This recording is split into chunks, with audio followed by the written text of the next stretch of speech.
इस्लाम कोट press club आॾो मेघवाड़ पाड़े जी रहवासण औरत चांदी मेघवाड़ बासरनि ख़िलाफ़ प्रेस क्लब आॾो ॿाहिरि लेटी एहतजाज रिकॉर्ड करायो। औरत इल्ज़ाम हणंदे चयो त मुंहिंजे प्लाट ते बासरनि कब्ज़ो कयो आहे, जंहिंजे बावजूद बि इंतज़ामिया मूंसां इंसाफ़ नथी करे। हिन इल्ज़ाम हणंदे चयो त बासर कब्ज़ेदार धुरियूं हयात नोड़ी, सत्तार ॾोहट, हलीम बलोच, कादर जूणेजो ऐं ॿिया सरवी ॿनी जी आड़ में कब्ज़ो करे मुंहिंजे घर खे बि ढाहे पट करे छॾियो आहे।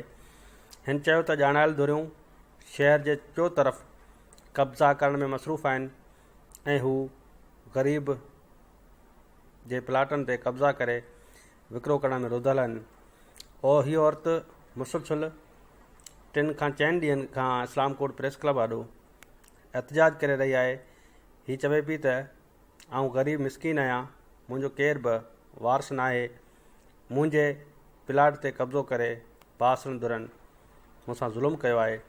उन मौक़े ते इस्लाम कोट पुलिस पहुची औरत खे इंसाफ़ जो यकीन ॾियारण बैदि थाणे ते वठी वई। पुलिस मूजिबि त मामिलो ॾिसी करे औरत सां इंसाफ़ कयो वेंदो। रेवेन्यू अमलदारनि खे घुर्जे त मामले जी हक़ीक़ी जांच करे हिन औरत सां जेकॾहिं नाइंजाज़ी आहे त इंसाफ़ कयो वञे।